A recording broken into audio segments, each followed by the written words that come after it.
పేరు రామోజీ, రామవరం గ్రామం. అది ఇప్పుడు కాంగ్రెస్ పార్టీ అధికారంలోకి వచ్చిన దాకా రాహుల్ గాంధీ గారు అయితే మే 6వ తేదీ నాడు ఇక్కడ వరంగల్లో రైతు డిక్లరేషన్ సభ పెట్టి 6 గ్యారెంటీలు 420 హామీలను ఇచ్చి మోసం చేసి 30 నెలలు అధికారంలోకి వచ్చినారంటే రైతుల గురించి కనీసం ఒడ్లు కొనే పరిస్థితి లేదు, మక్కలు కొనుక్కునే పరిస్థితి లేదు.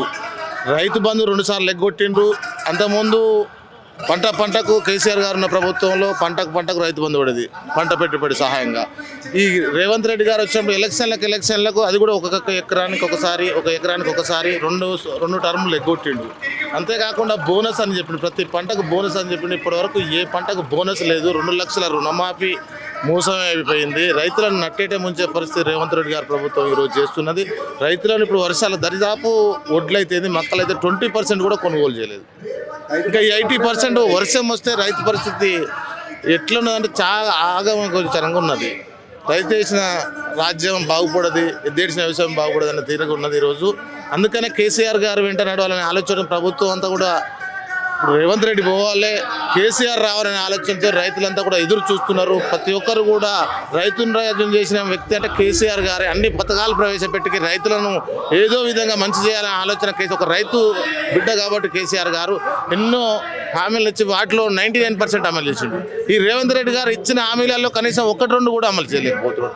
ప్రభుత్వం మొత్తం ఈరోజు రైతులను మోసం చేసే ప్రభుత్వం కాబట్టి ఖచ్చితంగా కూడా రేపు ఏ ఎన్నికలు వచ్చినా కూడా కేసీఆర్ వెంట నడవడానికి సిద్ధంగా ఉన్నారు జనం అంతా. రైతులంతా కూడా కేసీఆర్ ఎందుకంటే ఆగమైపోయినాం, నమ్మి కాంగ్రెస్ మాటలకు నమ్మి మోసపోయినాం. ఈరోజు మళ్ళీ కాంగ్రెస్ నమ్మే పరిస్థితి ఈ రాష్ట్రంలో ఇంకా 30-40 సంవత్సరాలు కాంగ్రెస్ పార్టీ అనేది అధికారంలోకి రాదు.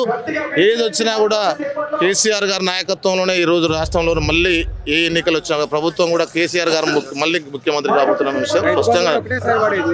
రైతు బంధు ఆగం చేసిన అన్ని పథకాలను ఒక బోనస్ లేదు, ప్రతి ఒక్కరు కొనుగోలు సెంటర్ లేవు, పిండి బస్తాలు లేవు, ధాన్యాలకు యూరియా బస్తాలకు పోతే లైన్లు యాప్ అని పెట్టిండు. యూరియా కూడా దొరకని పరిస్థితి ఉన్నది ఈరోజు రైతులకు. యూరియా లేదు, పండిన పంటకు పండిన దానికి కొనడే నాదుడు దిక్కులేడు. కేసీఆర్ గారు అన్నప్పుడు 4 రోజులలోనే పంటలు మొత్తం ఎక్కడెక్కడ ఖాళీ అయ్యేది. ఇంకా 4 రోజులైతే ఇంకా 15 రోజులు అయితే కార్తీ రాబోతున్నది. రోహిణి కార్తీ వస్తే వర్షాలు స్టార్ట్ అవుతాయి. రైతులకు ఎక్కడ చూసినా 80% పంటల్లో వర్షం పడితే అసలు ఏడ్చే పరిస్థితి, రైతులు చనిపోయే పరిస్థితి ఉన్నది. ఇప్పుడు మీరు ఎక్కడ మేము చెప్పడం కాదు, ఇది ఏ కొనుగోలు కేంద్రం పోయి చూడండి, 20% పోయి ఎన్ని పోయినా చూడండి. మీరు మేమేదో రైతులు కావాలని అటుపక్క చెప్పాల్సిన అవసరం లేదు.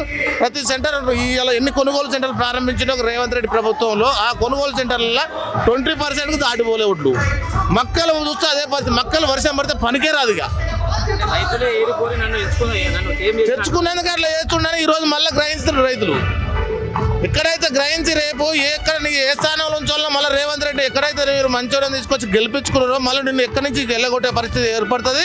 రేపు రాబోయే 2 సంవత్సరాల్లో మళ్ళీ బీఆర్ఎస్ పార్టీ కేసీఆర్ గారి నాయకత్వంలో కేసీఆర్ గారిని ముఖ్యమంత్రి చేయాలి, రేవంత్ రెడ్డి పోవాలి, కేసీఆర్ గారు రావాలనే ఆలోచనతో ఉన్నారు. మాకు రైతు బంధు చక్కగా వస్తలేదు, ఒడ్లు కొంటలేరు. కొనాలంటే ఇంతకుముందు మాది ఆధార్ కార్డు పాస్బుక్ జిరాక్స్ ఉంటే కొనేది. ఇప్పుడు ఆ జిరాక్స్లో ఏం లేవు.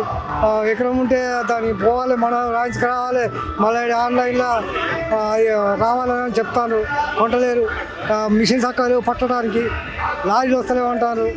కాంట అంతా దొంగ కాంట పెట్టి 5 కిలోలు 4 కిలోలు ఎక్కువ తక్కువ చూపుతాను. దానివల్ల మేము వచ్చేసి కొనలే, మొత్తం కొనంటాడుగా, కొనంటాడు మొత్తం. మొక్కలు రాదు, ఎక్కడెక్కడే ఉన్నాయి. మొక్కలు కొంటలేరు, ఒడ్లు కొంటలేరు. అప్పుడు ఇవన్నీ ఏం లేకుండే, పాస్బుక్ జిరాక్స్ ఆధార్ కార్డు ఉంటే మాకు కొనేది. 10 సంవత్సరాలు కొన్నాడు. ఇప్పుడు ఈ సంవత్సరం పోయిన సంవత్సరం ఒడ్లు మాకు నెల కొద్దీ అట్టే ఉంటున్నాయి. వర్షాలు పడి తడుతున్నాయి, పడదలు లేక ఏం లేక మళ్ళీ మాకు స్థానం దొరకక మా ఊరికి 3 కిలోమీటర్లు దూరం పెట్టింది ఐకేపీ సెంటర్. ఆడికి పోవాలి రావాలంటే మాకు ఇబ్బంది అవుతుంది. చీకట్ల పోవడం రావడం అప్పుడు ఉండే, ఇప్పుడు ఒక్కటే ఉంది. ఎవరికి ఆవిరికే ఉంది, ఒకటి. దానివల్ల మేము మాకు కేసీఆర్ ప్రభుత్వం బాగుంది. మాకు నీళ్ళు వచ్చేది, నల్ల ఇంటింటికి నల్ల పెట్టిర్రు, మంచిగా ఉండే అప్పుడే. ఇప్పుడు ఏం లేదు, మిషన్ బాగితే నీళ్ళు రావట్లే. ఏదైనా పైన పెడతాను మమ్మల్ని ఏం చేయమంటారు. అక్కడ దొరుకుతలేవు మేము ఇక్కడ లేదు బంధు బాధలు ఏం బాధలు అంటే పిండి కట్టలు దొరకలేవు. పట్ట భూమి వాళ్ళకే పిండి కట్టలు అంటారు. పట్ట కొంతమందికి పట్టలు లేవు. ఆయన కౌలు చేసుకుంటాడు. కౌలు చేసిన వాళ్ళకు పిండి కట్టలు దొరుకుతలేవు. పిండి కట్టల కోసం కొన్ని వారాలు తిరుగుడు అవుతుంది. రైతులు నానా అవస్థ పడుతున్నారు. కళ్ళ మీద వడ్లు ఉండయి, అవి కొనేటోళ్ళు ఎవరు లేరు. అది చాలా ఇబ్బందిగా పడుతున్నారు. ఎవరు కొనేటోళ్ళు లేరు, ఎవరు సాయకరిస్తలేరు. మిల్లులకు దాగపోతే 5 కిలోలు 6 కిలోలు కటింగ్ అయిపోతుంది. దానికోసం కొనేటోళ్ళు లేక చాలా అవస్థగా ఉన్నది. రైతు బంధు వేస్తున్నారు. రైతు బంధు 1 ఎకరం ఇచ్చి మళ్ళా నెలకు 1 ఎకరం. ఇది ఎంతవరకు సాధ్యం? ఇది దాని తర్వాత నెల తర్వాత 1 ఎకరం అంటే అది ఎటు కాని పని. ఈ రకంగా చేస్తుంటే రైతు చాలా ఇబ్బందిగా ఉన్నది. దానికోసం దయచేసి ఒకేసారి చేస్తే రైతు కూడా ఇంటూ అంతో లబ్ధి పొందుతాడు. పిండి కట్టల కోసం కూడా కొద్దిగా సహాయకరం చేస్తే చాలా వరకు మేలు అయిపోతుంది. పిండి కట్టల కోసం తిరగాలన్నా, పని కోసం తిరగాలన్నా, టాటర్ కోసం తిరగాలన్నా, కూలీల కోసం తిరగాలన్నా, ఇటు దొరికితే అటు దొరకవు, అటు దొరికితే ఇటు దొరకవు. టయానికి వేయకపోతే వడ్లు పండవు, టయానికి పని చేయకపోతే కూడు దొరకదు. దానికోసం టయానికి ఏమీ సరిపడా వస్తువులు అందుతలేవు. దానికోసం దయచేసి సహకారం చేయాలని బాధ అంతే. టీఆర్ఎస్ ప్రభుత్వం అంటే కేసీఆర్ ఉన్నప్పుడు అట్లే ఉండేనా?